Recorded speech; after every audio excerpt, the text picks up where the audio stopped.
let's have a Throwback Thursday edition of Seahawk Talk on Thursday with special guests Justin Brochart, Elion Telford, Sebastian Nordsey, Chelsea Francis, and John Ingalls. That's 3 to 4 p.m. See you then.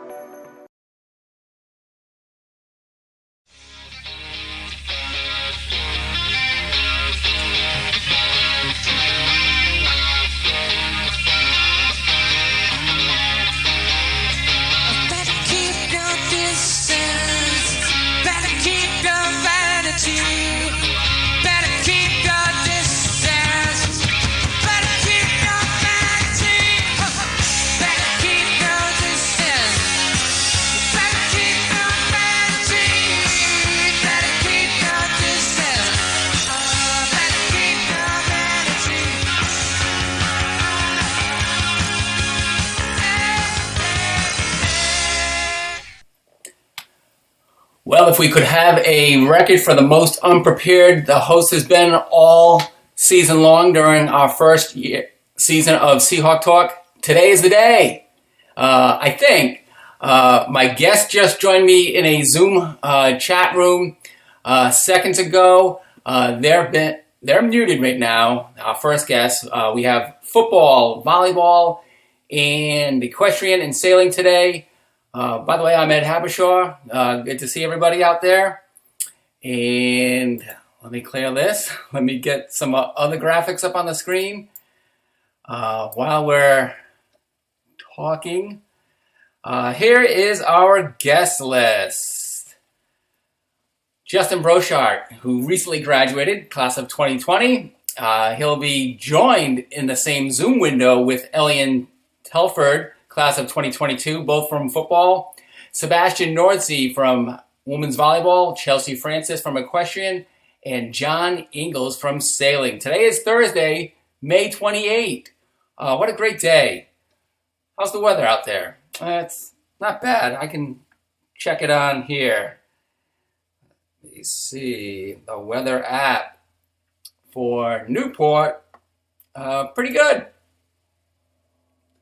70 degrees in Newport. But we'll go to our first guests who are not in Newport, I don't believe.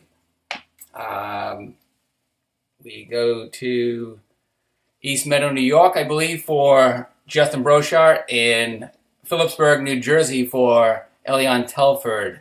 Before we bring them in, let me share this clip on Salve Football with a quick defensive and offensive strike, because we have gentlemen from both sides of the football here.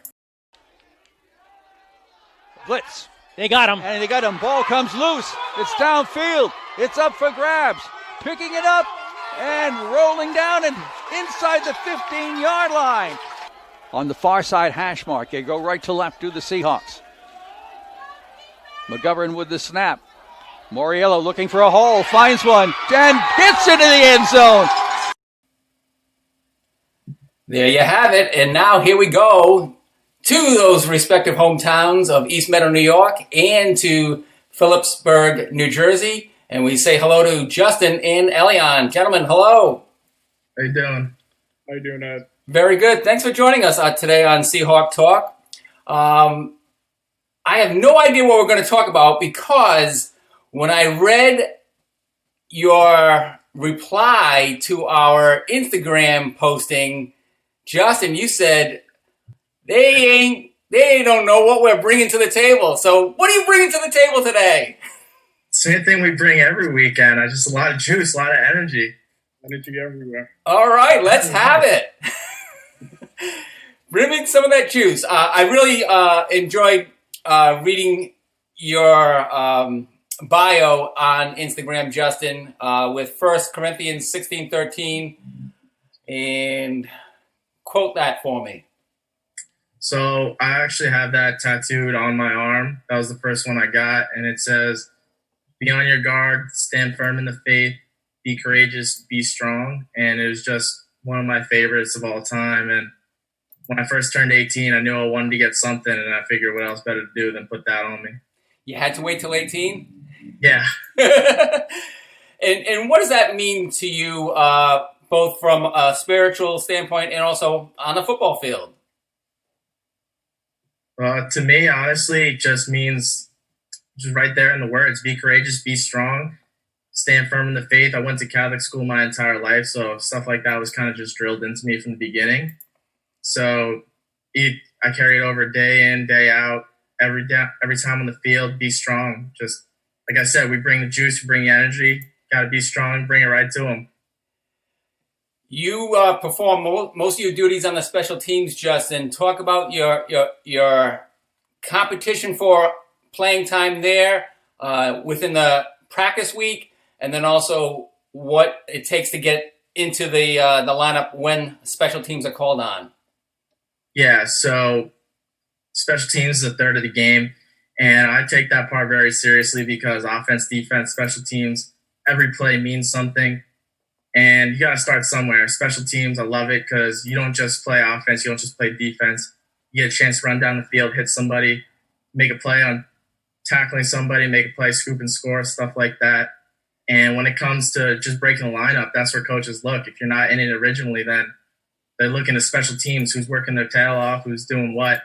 Maybe if they're showing that kind of effort on special teams, you can crack the lineup on offense, defense. Just do whatever you can to get on the field on Saturdays. Elian, are you ready to bring the juice? Of course, all the time. All right, so you're on the other side of the ball, primarily as an offensive player. You're on the offensive line. I remember one time this past season where I caught up with you after a road game, and I said, Elian, the box score that I just saw, is that true? Did you catch a pass? Yes, I did catch a pass that game. That was against Becker, I believe. Yeah. We had a tackle throwback that we drew up from earlier in the season, and it was just the right time to call it. We didn't end up getting much yards out of it, but it was a good play. How often is that play gone over in practice, and how much do you campaign to have it put into action in a real game? I was definitely in Coach Gill's ear all season, trying to get him to finally call it in the game because we practiced it a lot during the season. And our defense knew when it was coming, so they kind of had an idea. So we just wanted to test it out against another team, see how it worked. Yeah, if you can surprise your defense, you're definitely going to surprise the opposing team's defense, because if your defense already knows what's coming, they see it in practice, but if you can have success with it in practice, you're definitely going to have success with it in games. Gentlemen, talk about the practice. It's a 5 to 6 day a week grind, getting ready for one game a week. But there's so much camaraderie that you guys enjoy on the field, in practice settings, off the field, and in game settings, everywhere. Talk about that and how your approach to this game of football. So practice, really, every single thing we do in practice, doesn't matter what drill it is. If we're going against each other, everything's a competition. We're going at each other 100% every time, and we're going full throttle all the time, 24/7, just to keep game pace going, because can't really mimic game pace, but we do our best in practice to do so. So we're ready for when we get there. But you got offense jawing at each other, defense talking, and energy is just through the roof all the time. Coach Gill's blowing the whistle. He's getting after us. We're getting after one another. It's just a good time, and it's tough. It's tough out there, especially when you get to the end. But I think it really prepares us for Saturdays when we go out there and we know what we got to do. I agree with Justin. It does get very chippy because guys are fighting for spots. They're trying to get on the field. So the energy is always there, as Brochard said, and that's how we get better. Yeah, tempers may flare, but there's handshakes afterwards because you're all competing for playing time, and you want to show coach and coaches within your particular position coaches that you belong on the field when it comes game time, and talk about how you gear yourself up for that. Well, really, you got this one, E. For me, I'm Anytime I'm usually like that old calm. It's really when the whistle blows is when I start getting into that mode and hitting that switch pretty much. Yeah, I agree with E. It's just you got to stay calm. I feel like a lot of people do different things before the games, but especially like you mentioned, special teams, it's not on the field as often as offense and defense. So you kind of got to just conserve what you got until you really step on that field and then you let everything loose. When we had a captain's council back in December, your captains joined captains from all other sports at the White Horse Tavern in downtown Newport. And Todd Martin from the International Tennis Hall of Fame, the CEO there, was our primary guest speaker. And when he spoke to the audience, he has the presentation of somebody that played an individual sport. You guys played a team sport. And he addressed the group as anybody playing an individual sport or a team sport, that rah mentality that you guys use to fire yourselves up. He says it may need to be pulled back in the sense that, like Justin was just saying earlier, you got to conserve that energy. You've got to have that enthusiasm for the game on every play, not just for that opening kickoff where it would happen in special teams for Justin. How do you pace yourself through a 60-minute football game? I mean, usually you're really not even thinking about it. You're just thinking about your job and what you have to do in the next play. I try not to let those outside distractions get into my head and just focus on my job. And what is your job, Elian? Offensive lineman. You don't get much glory there, do you? Nah, not really. I pretty much just block the guy in front of me, protect the quarterback, make sure my running back stays up. Pretty much it.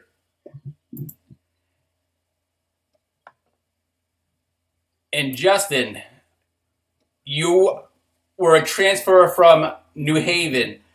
Both of you talk about the process and how you found your way to Salve Regina.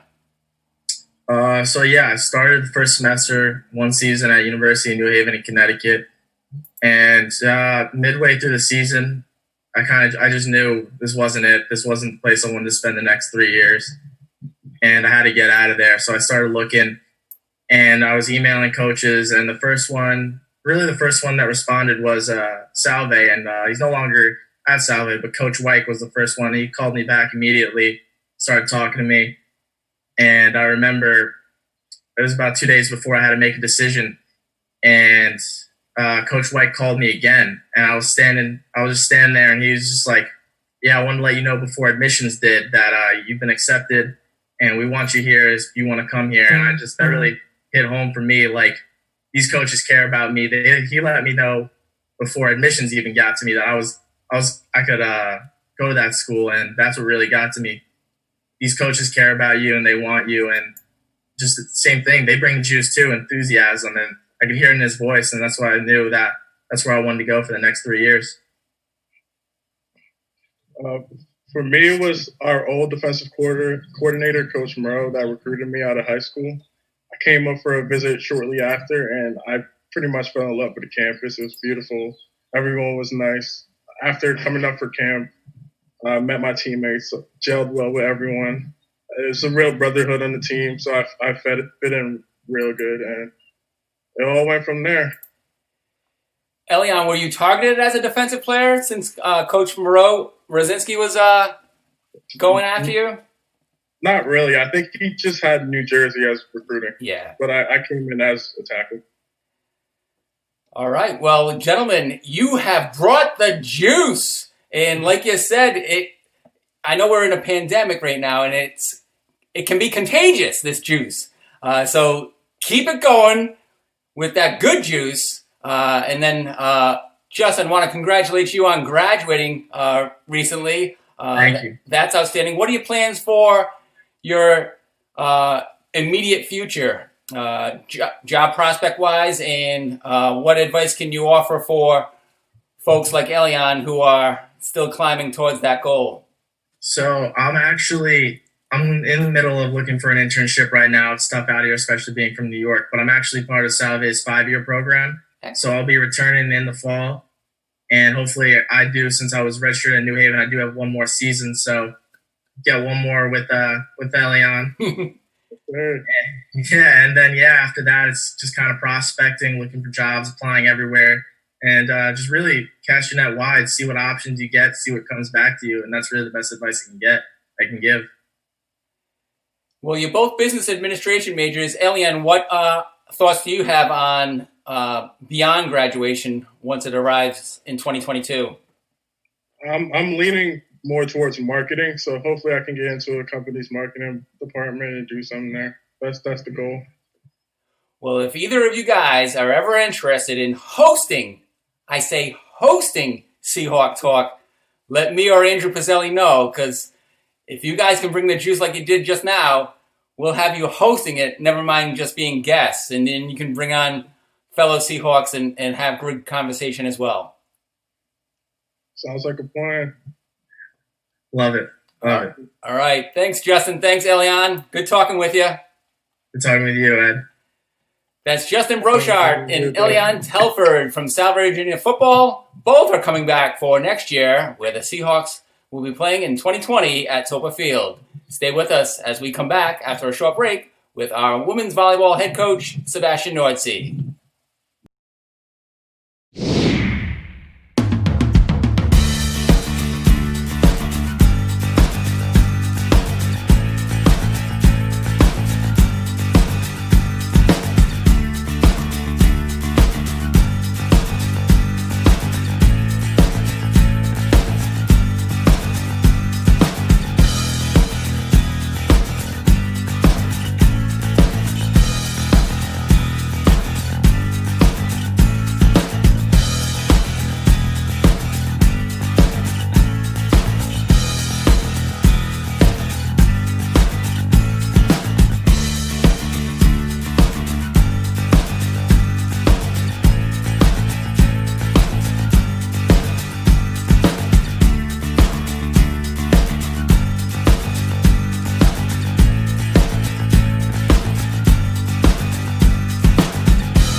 Seahawk Talk. Just finished our first segment on Thursday, May 28th with Justin Brochard and Elian Telford from Salve Virginia football. And now we're ready to go to Salve Virginia women's volleyball. And our guest from North Kingstown, Rhode Island, Sebastian Nordsee.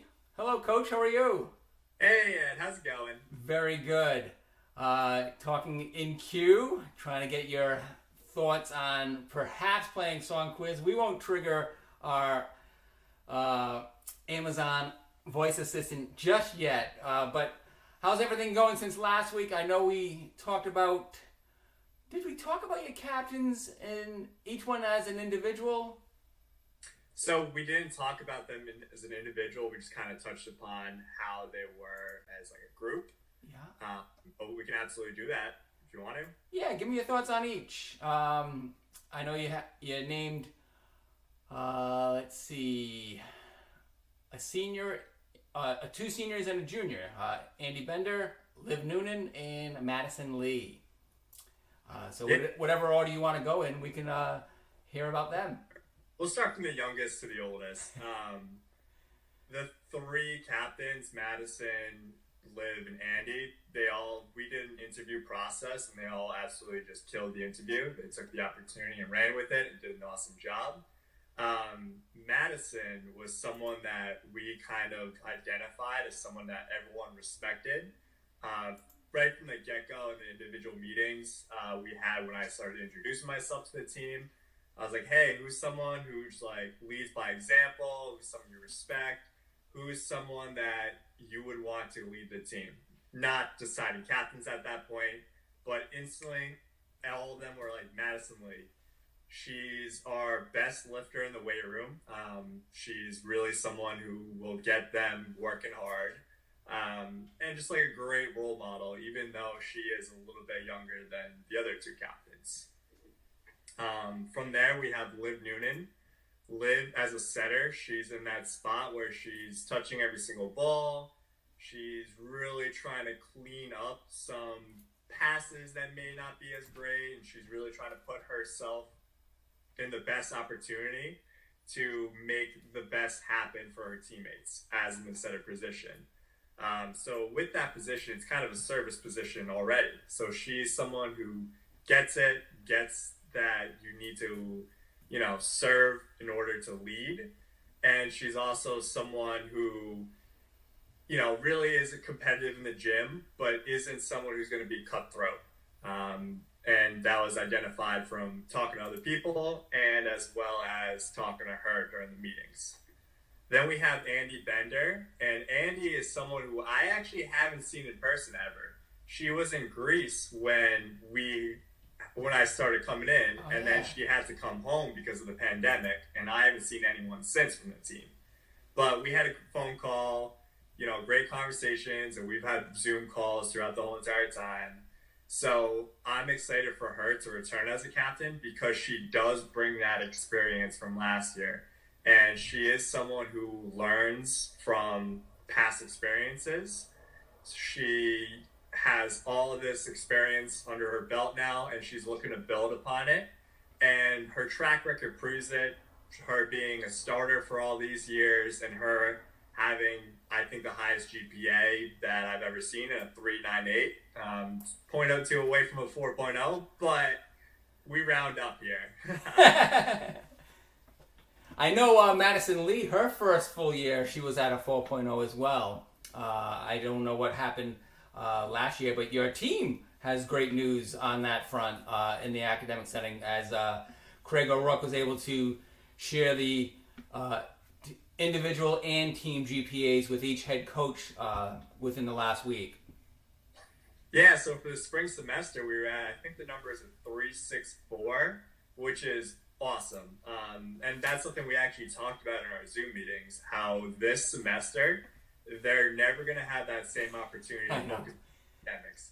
Because they're not going out, they're not focused on volleyball, they're basically in their houses in a quiet environment, mostly, different.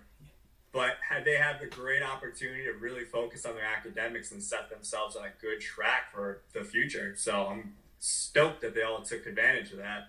That's a great approach to it, Coach, as far as, as a first-year head coach, having the forethought to say, you know what, here's an opportunity, take advantage of it and go for it. And the fact that you were promoting that throughout your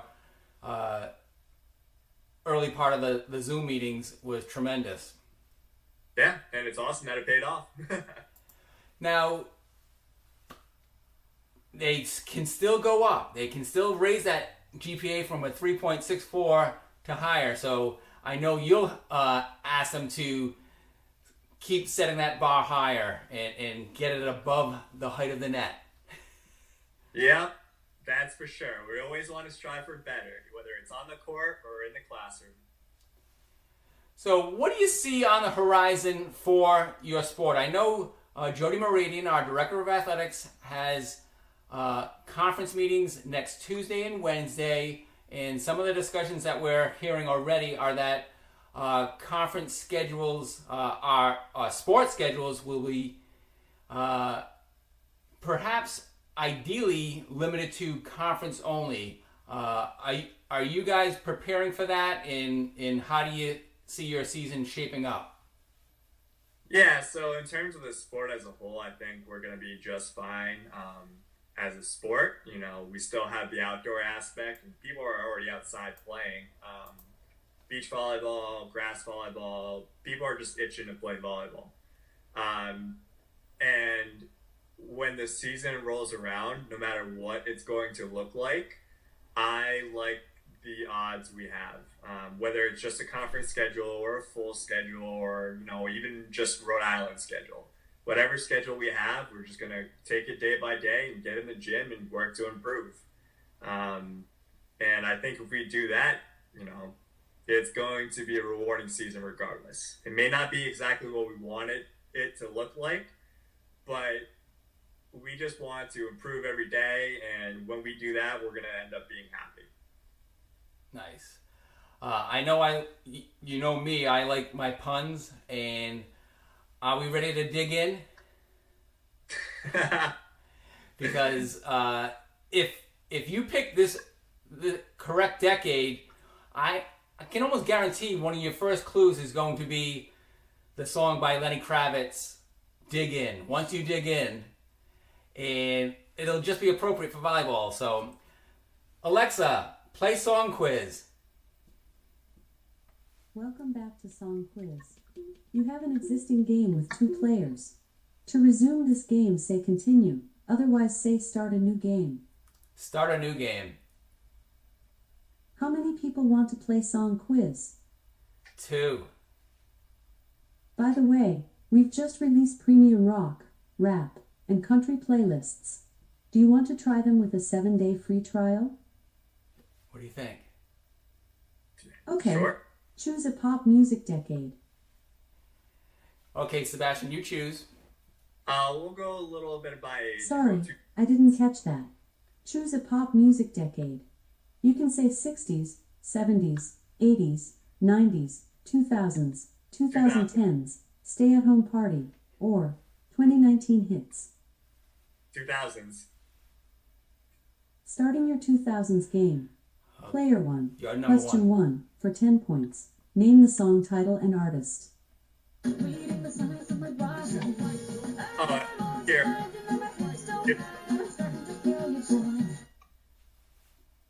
Hips Don't Lie by Shakira. A. Crumba. You got the title and artist for 10 points plus an extra 10 bonus points. Your score is 20. Nice Player job. 2. Question 1 for 10 points. Name the song title and artist.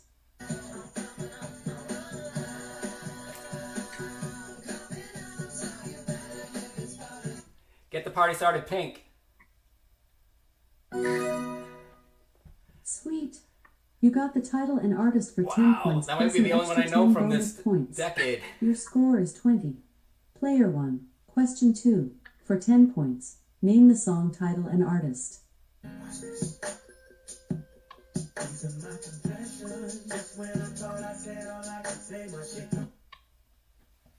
All right, that's Confessions by Usher. Yowza! Yeah. You got the title and artist for 10 points plus an extra 10 bonus points. Your score is 40. Player 2. Question 2 All right, my for turn. 10 points. Name the song title and artist.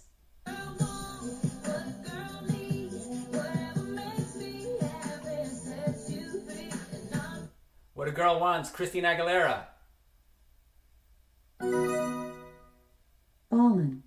You got the title and artist for 10 points plus an extra 10 bonus points. Your score is 40. Player 1. Question 3 for 10 points.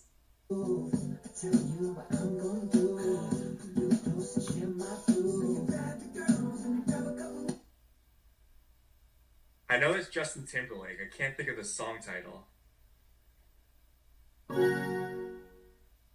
You got the artist for 10 points. Nice job. The song was Rock Your Body by Justin Timberlake. Your score is 50. All right, this will be our Player last 2. one. Question Yep. 3 for 10 points.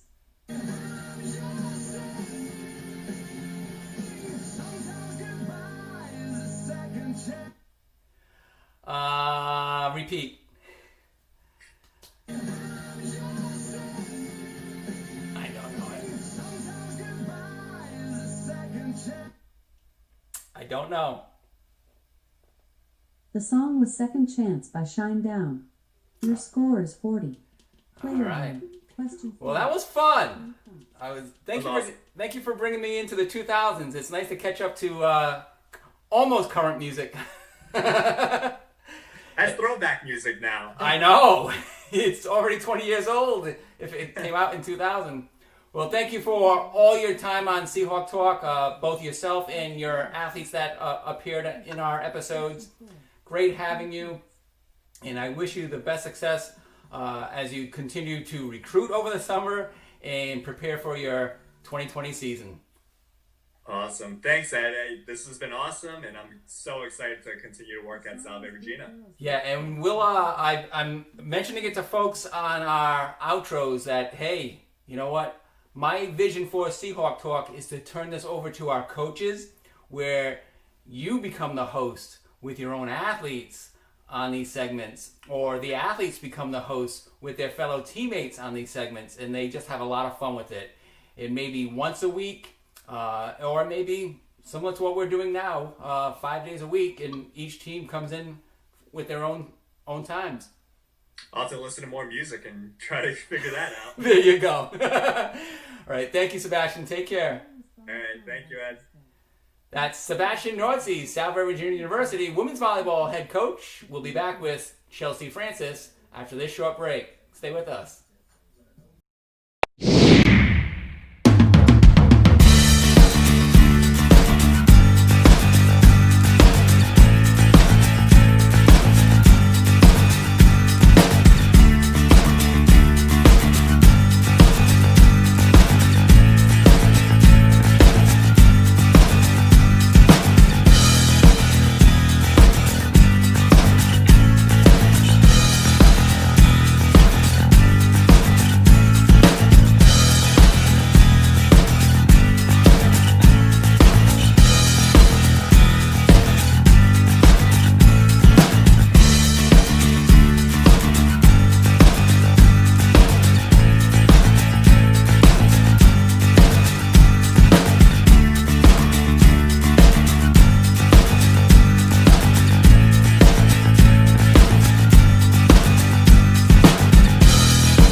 Hey, welcome back to Seahawk Talk on Thursday, May 28th.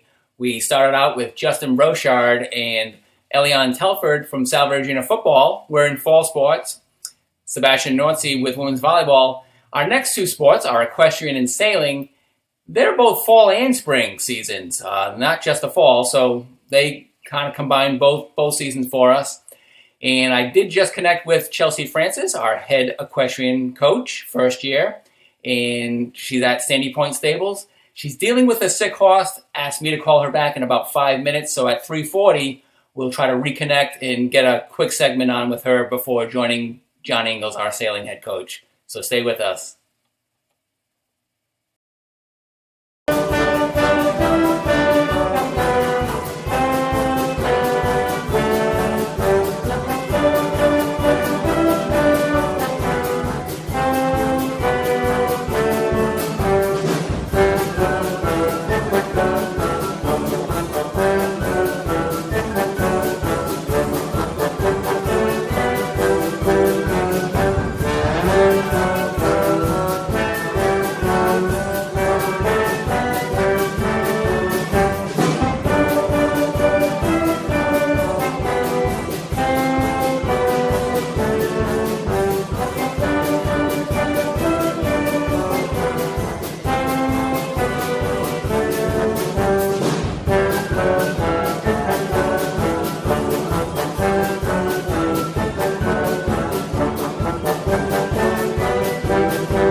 We are back live with Seahawk Talk, and we have our next guest in queue. We'll go to her right now.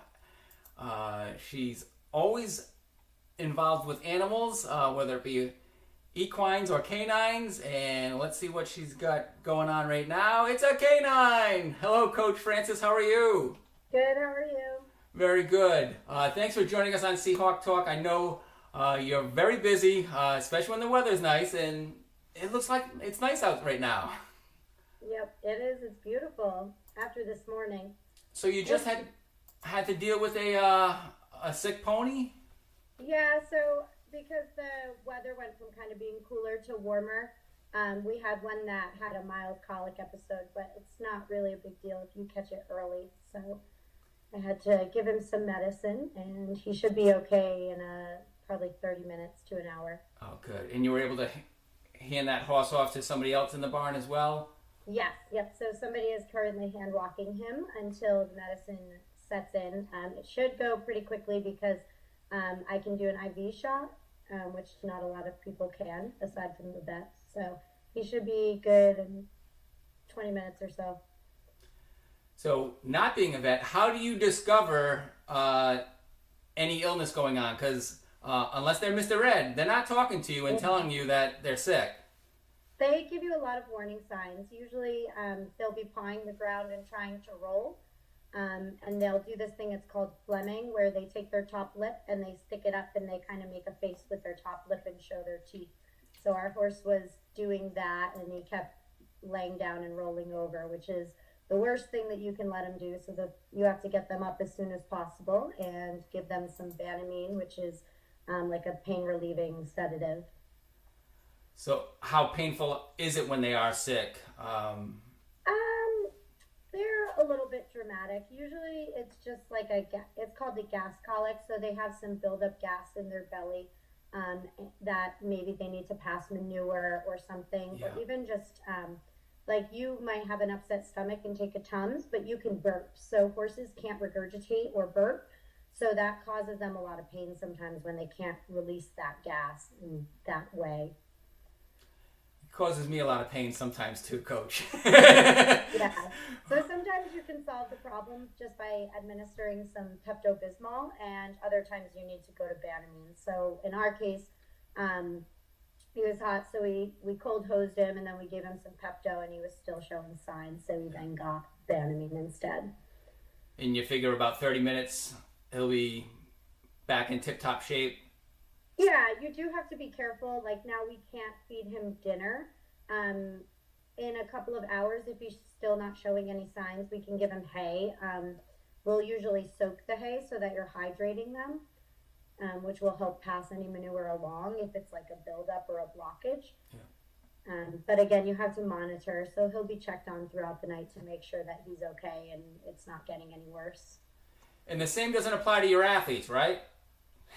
No, if they're not feeling well, they're kind of on their own. Yeah, I was gonna say, what do you do when they're colicky? Send them to the nurse. Okay. Well, I do appreciate you joining us on Seahawk Talk throughout the 9-week episodes of this series, and you've shared a number of athletes with us as well, including soon-to-be captain Emmy Shaw. Captains Hannah Gray and Steph Dooley have been on in this spot in the past, and it's been wonderful catching up with you when you've been outside taking the horses for a little stroll or a trot. Yep. So I'll let you get back to any horse that needs your attention, and thanks for joining us on Seahawk Talk. Hope you have a great summer, and we'll be back in the saddle again come the fall, and looking for our Seahawk athletes to take over the reins of Seahawk Talk in terms of being the hosts with their fellow athletes or their coaching staff and whatever, in taking it beyond what we've done already. Great. I'm sure they'd all look forward to that. All right. Thank you, Chelsea. Thank you, Ed. Have a good day. You too. Bye. That's Chelsea Francis, Salve Virginia University equestrian head coach. I'm Ed Habashar. Stay with us. We'll be right back with John Ingalls from Salve Virginia University Sailing.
Okay, folks, for the second week in a row, we're still unable to connect with John Ingles. That usually happens through a WebEx chat room.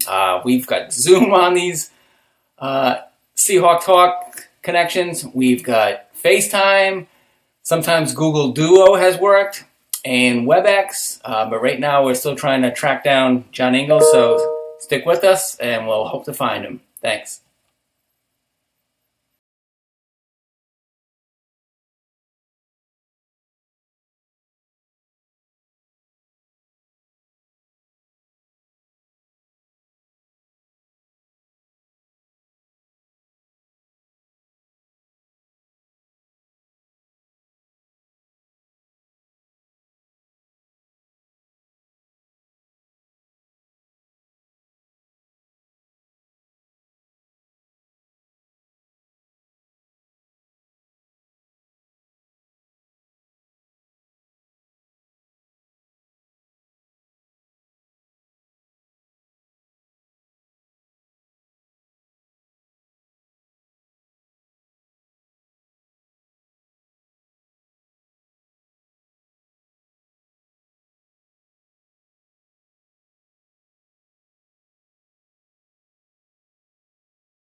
showing footage from Salve Virginia University sailing during our final segment of Seahawk Talk on Thursday, May 28th. Thank you for joining us on Seahawk Talk throughout the 9-week series. Today is our 43rd daily episode. We have 2 more remaining. Those are tomorrow, Friday, May 29, and then Monday, June 1. We'll finish Friday with our winter sport head coaches or representatives from winter sports. Ryan Burrell for men's basketball, Zach Klahn from men's ice hockey, Ryan Costa from women's ice hockey, representing them as a play-by-play broadcaster, and Corey Hughes from women's basketball.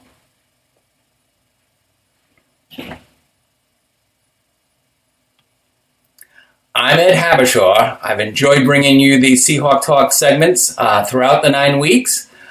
We still have 2 more days to go, as I said, during the showing of those clips. I want to thank our guests from being on today, Justin Brochard and Elian Telford from football. Brochard's Instagram account features this nice quote from 1 Corinthians 16:13, "Be on your guard, stand firm in the faith, be men of courage, be strong." And he's applied that to both football and in life in general. And we followed those 2 football players with Sebastian Nordsee, and then Chelsea Francis joined us after dealing with a sick horse and gave us an explanation of what was going on with his sick horse and how they were taken care of. Not Mr. Ed, but I don't know the name of the horse. But thank you for joining us on Seahawk Talk today. Hope you've enjoyed the last hour. We'll be back for another hour tomorrow, 3 to 4 p.m. And then on Monday, our final episode of the first season of Seahawk Talk, 3 to 4 p.m. with Bill Villarreal, Eric Sorella, Janelle Iaquinto, and we'll finish off Seahawk Talk not quite the way we started, but with the same guest that we started with, our Director of Athletics, Jordan Moradian. Have a good day, everybody. Take care.